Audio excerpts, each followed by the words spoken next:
जी Kaif 6 MFA का आप लोगों का पेपर है। बुक आप लोगों को इसकी आई कैप का स्टडी टेक्स्ट ही चाहिए होगा, ठीक है। बाकी पास पेपर जो है वो हमें अटेम्प्ट वाइज चाहिए होंगे, वो हम ओरिजिनल जो पेपर हैं वो ले लेंगे।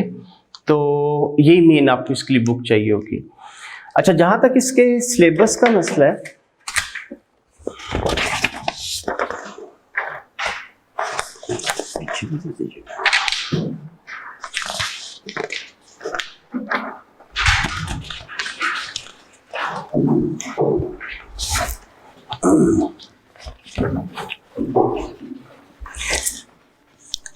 जी अब MFA के जहाँ तक सिलेबस का मसला है, तो इसके सिलेबस के दो पार्ट हैं।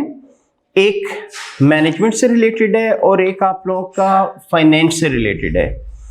मैनेजेरियल वाला जो पोर्शन है वो तो आपको बिलाल कैशी साहब आप कराएंगे। जो फाइनेंस वाला पोर्शन है वो इसका मैं कवर करूंगा, यानी दो टीचर आप लोगों के इसका पैरेलल सिलेबस कवर करा रहे होंगे, ठीक है। तो ये जो मैंने इसमें आपको सिलेबस प्लान दिया है, ये सिर्फ मैंने अपने वाले पोर्शन का दिया है, बाकी मैनेजेरियल का बिलाल साहब आपसे खुद शेयर करेंगे। तो सिलेबस के हिसाब से अगर देखा जाए, सिलेबस इसका शॉर्ट होता है, मतलब इजीली एग्जाम से 2 महीने पहले खत्म हो जाता है ये। तो अब प्रैक्टिस वगैरह क्योंकि हमें चाहिए होती है, तो इवन नॉर्मली अगर आप इसका पिछले भी अटेम्प्ट्स का हम लोग देखें तो महीना पहले रिवीजन भी आपकी कंप्लीट हो गई होती है। तो उस वजह से ना कंपैरेटिवली पेपर थोड़ा पास करना भी आसान हो जाता है। बहरहाल अब इसका अगर हम लोग कंटेंट्स देखें तो सबसे पहले जो चीज़ हम लोग इसमें पढ़ेंगे वो पढ़ेंगे इन्वेस्टमेंट अप्रेजल। अच्छा, आप लोगों को पता है आई कैप की रिक्वायरमेंट है कैफ 3 के बगैर 6 नहीं दे सकते। उसकी रीज़न ये है कि इसकी जो बेसिक्स है ना वो उधर की डिसीजन मेकिंग से शुरू होती हैं, और उधर डिसीजन मेकिंग तकरीबन आप लोगों को एंड पे जाके पढ़ाया जाता है, ठीक है। मतलब उसमें relevant cost, irrelevant cost, relevant cost of material, labour, machinery, वो सारी चीज़ें यहाँ पे शुरू हो जाएंगी। मतलब इसका स्टार्ट ही वहीं से होना है।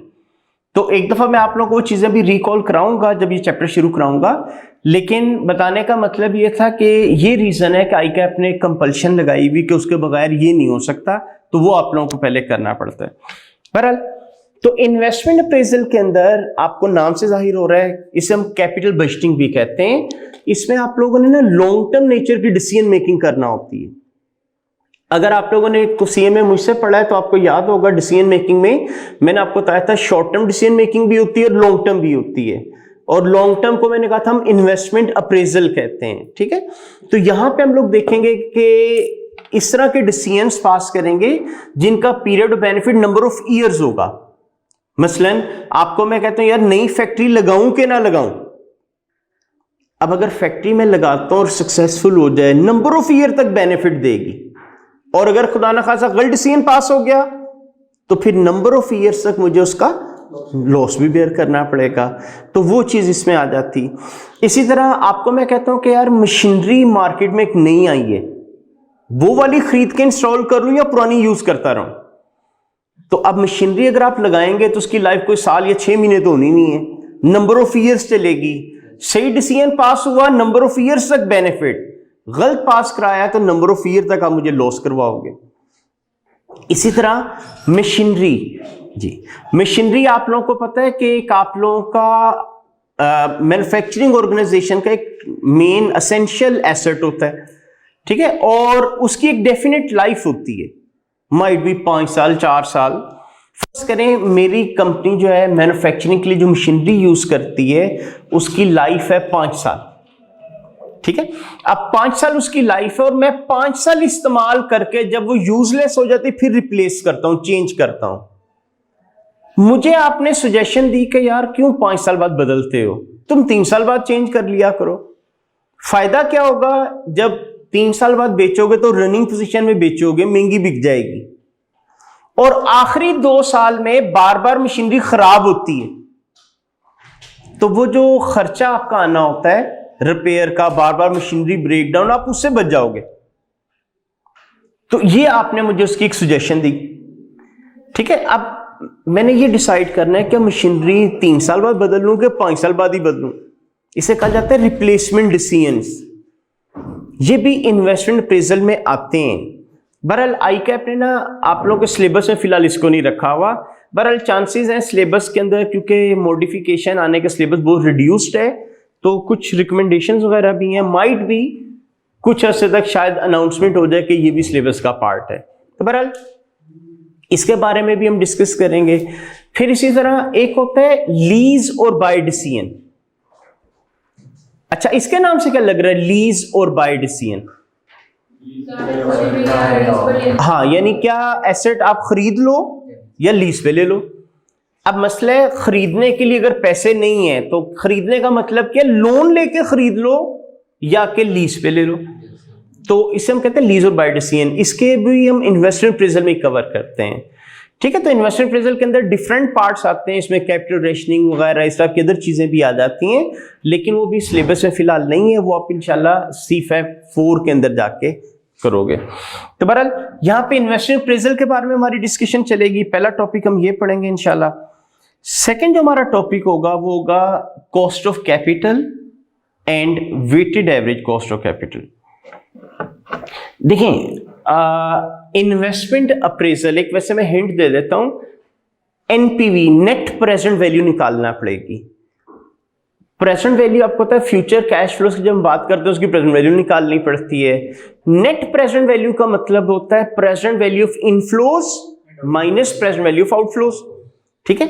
तो that is net present value. तो आपको पता है प्रेजेंट वैल्यू निकालने के लिए डिस्काउंट रेट वो भी तो चाहिए होगा, वो रेट कहलाता है कॉस्ट ऑफ कैपिटल।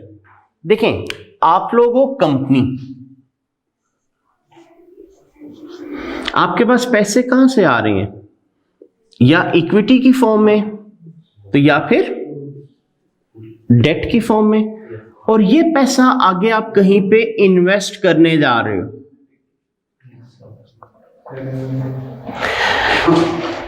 ठीक है, अब मैं आप लोगों को कहता हूं यार इस इन्वेस्टमेंट पे कितना रिटर्न चाहिए, मतलब मिनिमम कितना रिटर्न मिले तो आपको चलो मैं इधर इन्वेस्ट करता हूं।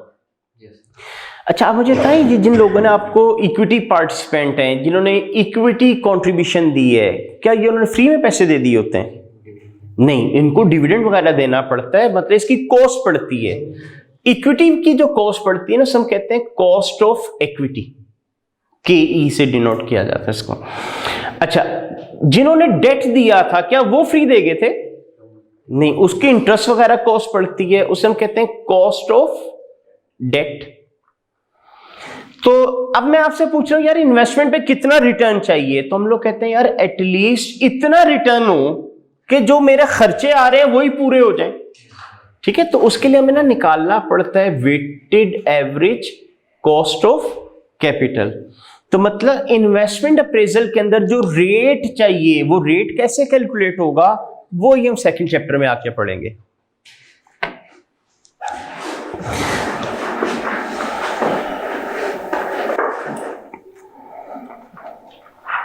ठीक है, अब वेटेड एवरेज के अंदर ही कैपिटल एसेट प्राइसिंग मॉडल भी एक आता है जिसे हम कैपम का नाम देते हैं, यानी जो अगला आप देखें ना CAPM जो मैंने लिखा हुआ कैपम, तो इसे कहते हैं कैपिटल एसेट प्राइसिंग मॉडल। ये कॉस्ट ऑफ कैपिटल है ये भी, तो वो चीज हमारी इसके अंदर आ जाएगी, ये भी हम इसके साथ ही कवर करेंगे।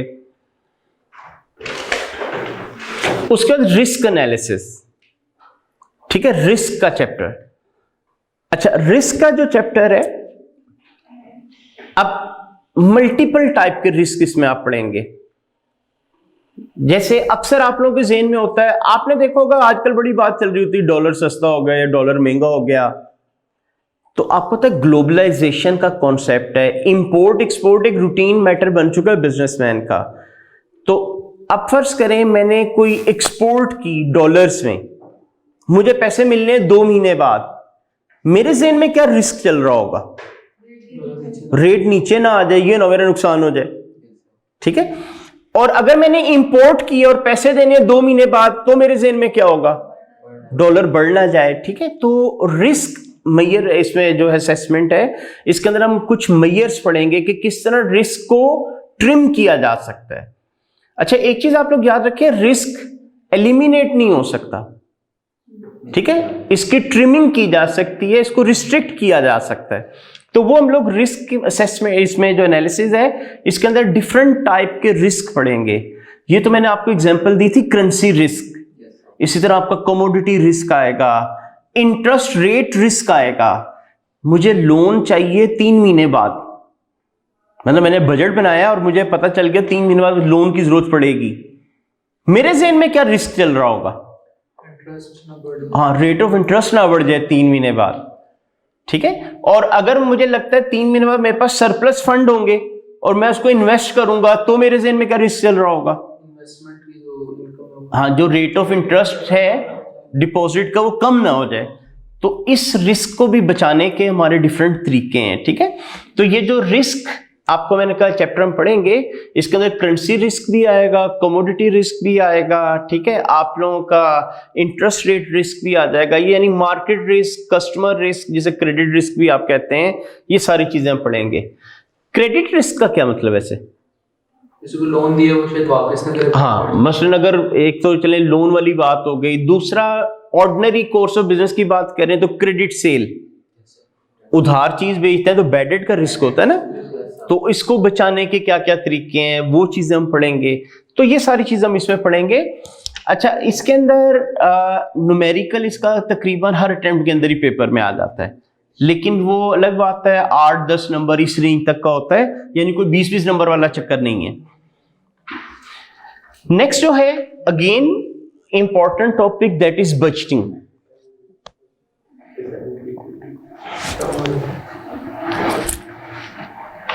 ठीक है, बजटिंग के अंदर हम मल्टीपल टाइप्स के बजट्स पढ़ेंगे कि फंक्शनल बजट्स क्या होते हैं, ठीक है, मास्टर बजट क्या होता है, फ्लेक्सिबल बजट क्या होता है, इस तरह के डिफरेंट टाइप्स हम इसमें इंशाल्लाह पढ़ेंगे। और फिर सोर्सेज ऑफ फाइनेंस। अब सोर्स ऑफ फाइनेंस नाम से जाहिर हो गया आपको कि एक इक्विटी फाइनेंस होता है और दूसरा आपका डेट।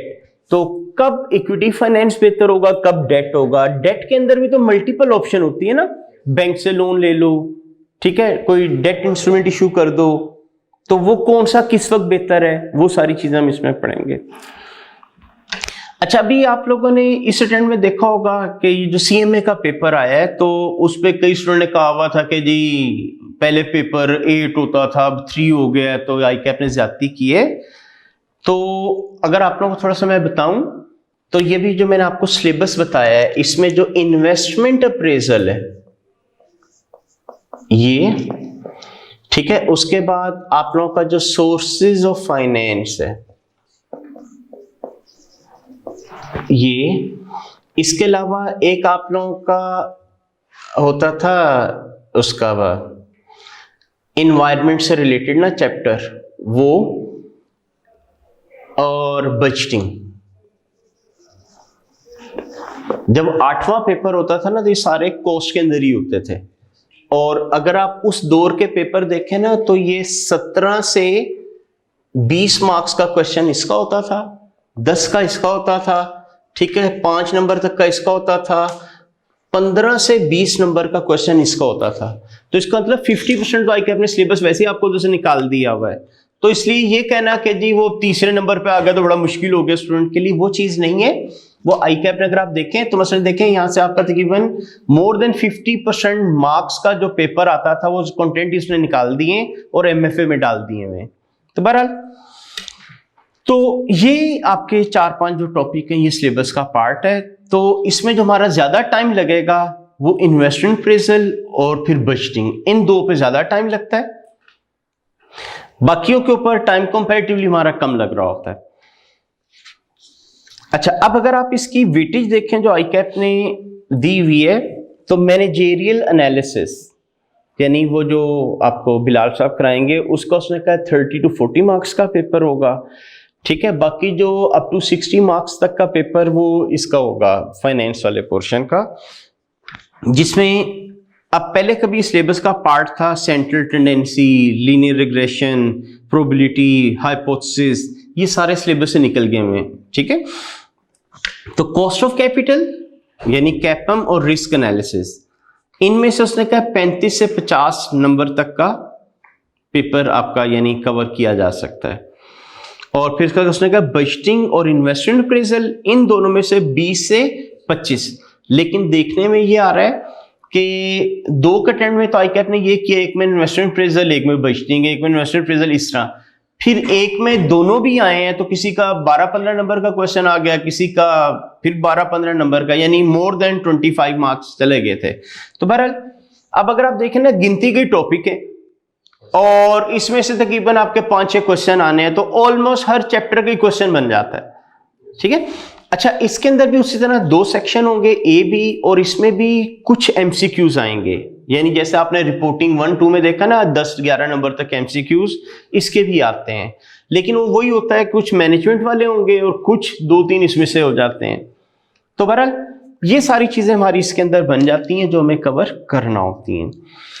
अच्छा, अब जहां तक मसला है इसको स्टार्ट करने का, तो हम लोग करेंगे तो इन्वेस्टमेंट अप्रेजल से, और इन्वेस्टमेंट अप्रेजल के अंदर हमें डिसीजन मेकिंग वाली कुछ चीजें पता होनी चाहिए। मतलब इसके जैसे क्वेश्चन शुरू होंगे ना, तो आपको रेलिवेंट इरेलीवेंट कॉस्ट की जरूरत पड़ जानी, तो उसके लिए फिर हमें कैश फ्लोज वगैरह निकाल के, और फिर उसके लिए कौन सी कॉस्ट रेलिवेंट है, कौन सी रेलिवेंट है, वो सारी चीजें पता होनी चाहिए। तो थोड़ा सा आज हम डिस्कशन स्टार्ट करते हैं।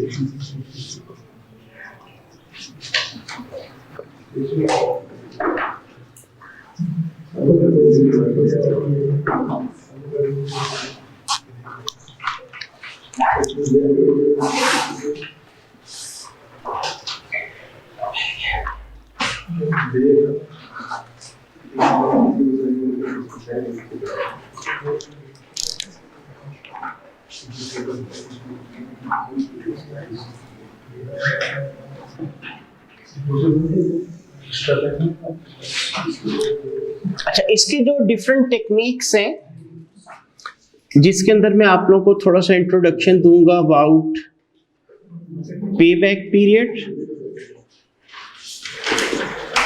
Then accounting rate of return,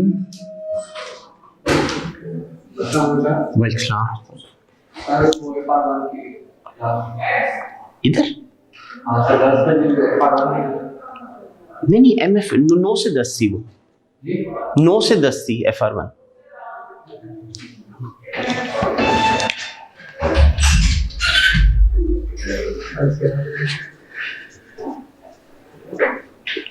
net present value method और इंटरनल रेट ऑफ रिटर्न।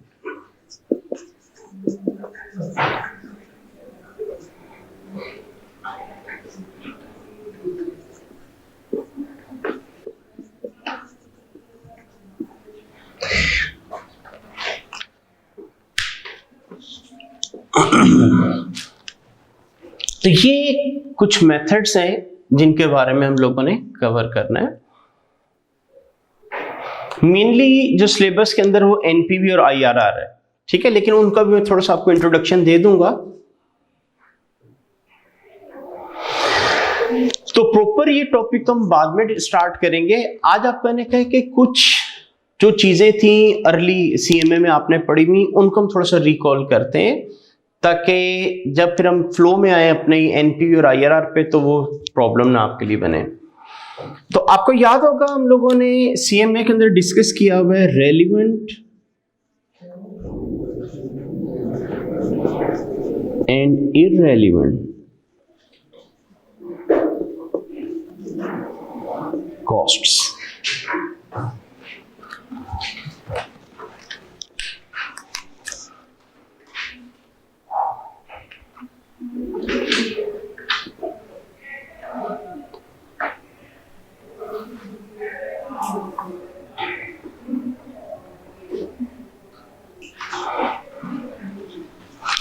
अच्छा, रेलिवेंट कॉस्ट के आपको याद होगा हमने 3 फीचर पढ़े थे। फ्यूचर और कैश। हाँ जी, future incremental cash flows.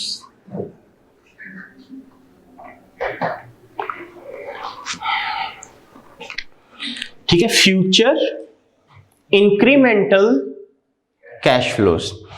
Future का मतलब होता था वो कॉस्ट पास्ट में इनकर ना हुई हो, अभी फ्यूचर में लगनी हो। ठीक है, इंक्रीमेंटल का मतलब होता था कि रूटीन में जितनी कॉस्ट आपकी लग रही है उससे कुछ एक्सेसिव लगे इस पर्टिकुलर एक्टिविटी या असाइनमेंट की वजह से। और कैश फ्लो का मतलब कि उसमें कैश इन्वॉल्व होना चाहिए, नॉन कैश आइटम नहीं होनी चाहिए। मसलन आप लोगों को मैं कहता हूं यार मेरी फैक्ट्री का रेंट है ₹1,00,000, हर महीने ही देना होता है, अब अगले महीने भी देना होगा, इसके अंदर फ्यूचर है, और रेंट कैश की फॉर्म में दे रहा हूँ, कैश फ्लो भी है। लेकिन आपका ऑर्डर मिले या ना मिले वो तो मुझे देना ही देना है, तो इसका मतलब उसमें इंक्रीमेंट नहीं हो रहा, तो यहां पे वो रेंट क्या हो जाएगा आपके लिए, इरेलीवेंट हो जाएगा। एक्चुअली तीनों कंडीशनें फुलफिल होंगी तो रेलिवेंट, कोई एक भी ड्रॉप हो जाए तो इरेलीवेंट हो जाती है। तो ये तीनों फीचर आपके एग्जिस्ट करने चाहिए, फ्यूचर इंक्रीमेंटल कैश फ्लोस। अच्छा, आप लोगों को याद होगा वहां पे हमने डिफरेंट टाइप्स के बारे में पढ़ा था, जिसमें एक आपने पढ़ा था अबाउट संक कॉस्ट। ये वैसे क्या होती थी? हाँ, वो कॉस्ट जो आप पास्ट में इनकर कर चुके होते हैं उसे हम लोग कहते हैं संक कॉस्ट, मतलब वो पैसा जो आपका डूब चुका हुआ है, जो ऑलरेडी आप लोग इनकर कर चुके हैं। रेलिवेंट होती थी, रेलिवेंट क्यों? हाँ जी, इसमें फ्यूचर का एलिमेंट एग्जिस्ट नहीं करता। ठीक है, ये आपने लॉजिक याद रखनी है, इरेलीवेंट क्यों है। ये पेपर में कई दफा पूछेगा वो आप लोगों से कि अगर कोई कॉस्ट इग्नोर करोगे उसकी जस्टिफिकेशन देना।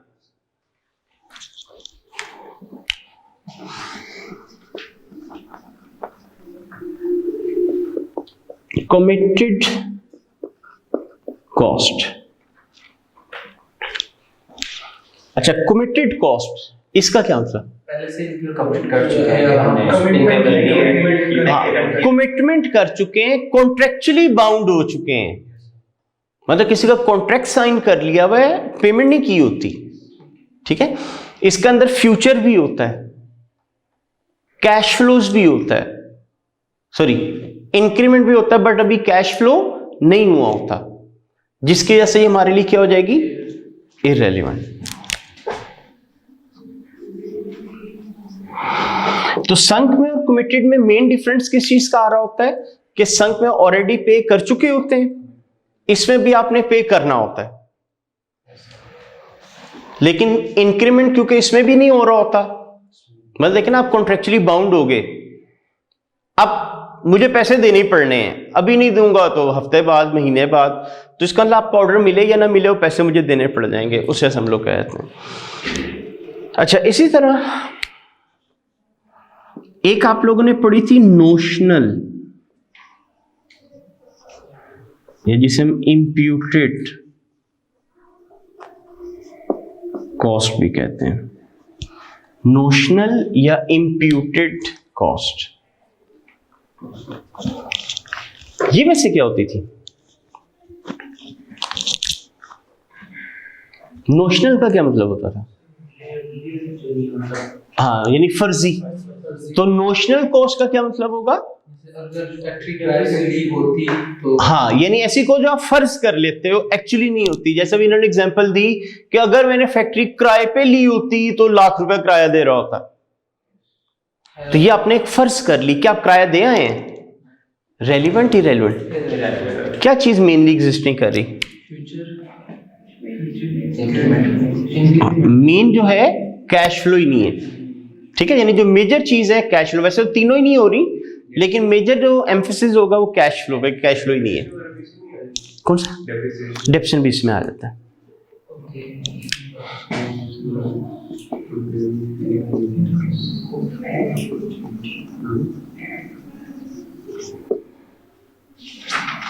Opportunity costs.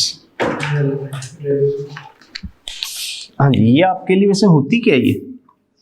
सर एक कोई ऑर्डर एक्सेप्ट करना है, उसके लिए कोई दूसरा छोड़ना पड़ेगा, तो वो हमारे ऊपर। हाँ, यानी किसी एक ऑल्टरनेट की सिलेक्शन की वजह से जो दूसरा आप ऑर्डर छोड़ते हैं उसका जो मैक्सिमम बेनिफिट लॉस्ट होता है आपका, यानी maximum benefit foregone due to acceptance of an alternative is known as opportunity cost.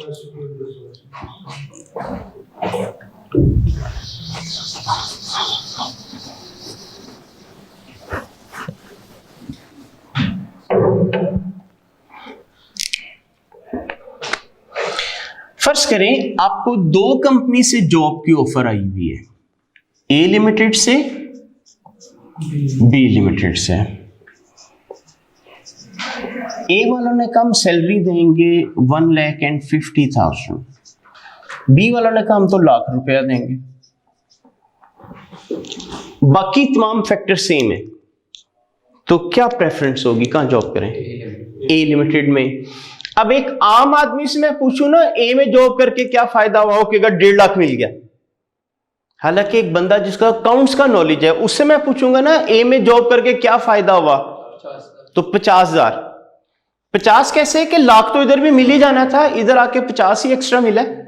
तो एक्चुअली हुआ क्या कि जब आपने ए में जॉब की तो आपने ये ₹1,00,000 फोरगो किया, तो ये जो ₹1,00,000 है ना, ये आपकी बन जाती है अपॉर्चुनिटी कॉस्ट। तो जब आप इसको लेस कर दोगे तो 50,000 ये बन जाता है इंक्रीमेंटल बेनिफिट, यानी 50,000 रुपए का एक्स्ट्रा बेनिफिट हुआ आपको इधर जॉब करके।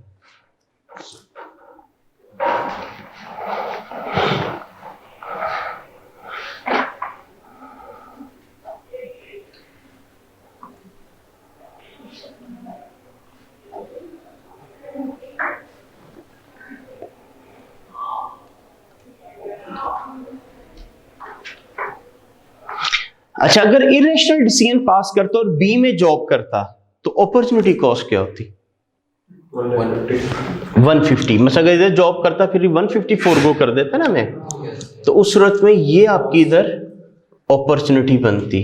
और जब मैं इसको माइनस करता तो मेरा नेगेटिव में 50,000 निकल आता, तो ये मुझे क्या शो करता? हाँ, कि आपने 50,000 का अपना लॉस करा लिया ये काम करके।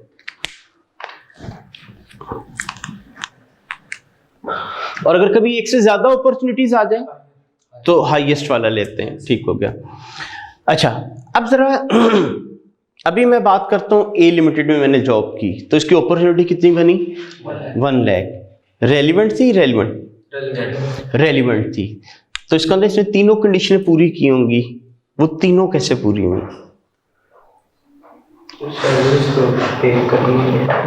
चलिए, सैलरी पे करें तो फ्यूचर तो एग्जिस्ट कर रहा है कि फ्यूचर की बात हो रही, जॉब वगैरह करनी, और सैलरी चले कैश में होती है तो कैश फ्लो भी होता है। इंक्रीमेंट कैसे? सर हर सब 4,000 का फायदा भी तो है, तो फिर तो 50 रेलिवेंट होना चाहिए ना, लाख तो नहीं।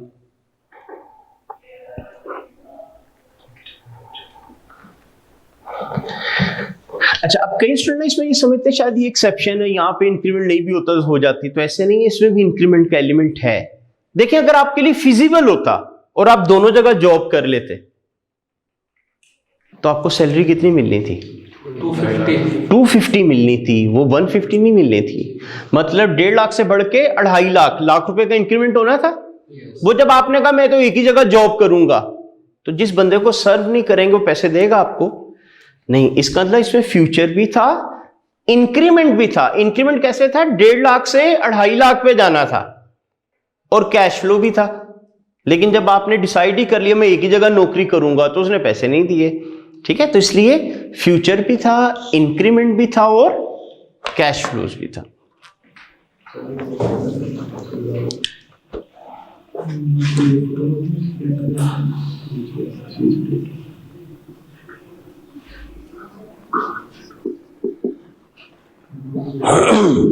अच्छा, उसके बाद आप लोगों ने पढ़ा था about variable cost. Permanent constant और नहीं, वेरिएबल कॉस्ट रेलेवेंट ही रेलेवेंट। हाँ जी, ये आप लोग मैंने उधर लिखवाया था नॉर्मली रेलिवेंट। ठीक है, नॉर्मली रेलिवेंट का मतलब कि आम तौर पे रेलिवेंट होती है। एक्चुअली आपको याद होगा उधर हमने एक मेक और बाय डिसीजन पढ़ा था। तो मेक और बाय डिसीजन में जो वेरिएबल मार्केटिंग एक्सपेंस होता था उसे हम लोग क्या कर देते थे? मेक और बाय डिसीजन में, मेक और बाय डिसीजन क्या होता था? हाँ, बना के बेच लो या खरीद के बेच लो। तो वहां पे मार्केटिंग तो दोनों सूरतों में ही करनी पड़नी है। तो वहां पे बेशक वो लिखे वेरिएबल मार्केटिंग एक्सपेंस, तभी हम उसे इरेलीवेंट करते थे। ठीक है, तो इस वजह से आप कहने का वेरिएबल कॉस्ट नॉर्मली रेलिवेंट होती है, लेकिन कुछ सिचुएशन में इरेलीवेंट भी हो जाती है।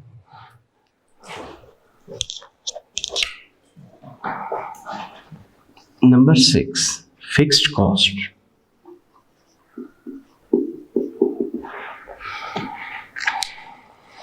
जी, फिक्स कॉस्ट के बारे में हमने पढ़ा हुआ था, दो तरह की होती है, एक डायरेक्टली एट्रीब्यूटेबल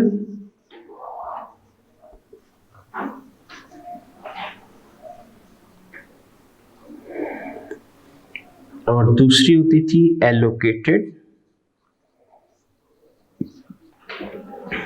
या जिसे अब्सॉर्ब्ड फिक्स कॉस्ट भी कहते थे। डायरेक्टली एट्रीब्यूटेबल फिक्स कॉस्ट, इसका क्या मतलब होता था? तो हमारे काम करने से लग रही है। हाँ, ऐसी फिक्स कॉस्ट जो इसी काम की वजह से लग रही हो, अगर ना करो तो नहीं लगेगी। जैसे आपको मैं कहता हूं यार, आपके ऑर्डर को कंप्लीट करने के लिए ना एक मशीनरी चाहिए, मशीनरी मेरे पास नहीं है, किराए पे लानी पड़ेगी, लाख रुपए महीने का हायर है उसका। मैं अब 1 यूनिट बनाऊं, 10 बनाऊं, 50 बनाऊं, हायर कितना पे करना पड़ेगा? 1 लाख। तो इसका ना बाय बिहेवियर है तो फिक्स कॉस्ट, लेकिन ये लग सिर्फ आपके ऑर्डर की वजह से रही है, ना ऑर्डर एक्सेप्ट करूं तो नहीं लगेगी। ठीक है, तो इसे हम कहते हैं डायरेक्टली एट्रीब्यूटेबल फिक्स कॉस्ट। कौन सी होगी? ये आपके लिए रेलिवेंट होती है। On the other hand allocated या अब्सॉर्ब्ड फिक्स कॉस्ट, जैसे आपका हेड ऑफिस वगैरह का जो खर्चा है, ठीक है, फैक्ट्री का जो रेंट है, अब वो क्या करते हैं हम लोग, स्प्रेड करते हैं ना तमाम ऑर्डर के ऊपर। जैसे एफओएच का रेट निकाला, उसमें रेंट भी शामिल था, हर ऑर्डर को थोड़ा थोड़ा डल गया। आपको ऑर्डर ना मिले तो इसको नहीं डलेगा, लेकिन पे तो फिर भी करना पड़ेगा। तो रेलिवेंट इरेलीवेंट? इरेलीवेंट। ये किस वजह से इरेलीवेंट है? क्या कंडीशन ही पूरी हुई इन तीनों में? इंक्रीमेंट नहीं हुआ। ठीक है, फ्यूचर भी है, कैश फ्लो भी है, इंक्रीमेंट कोई नहीं है, तो उस वजह से इरेलीवेंट हो जाती है।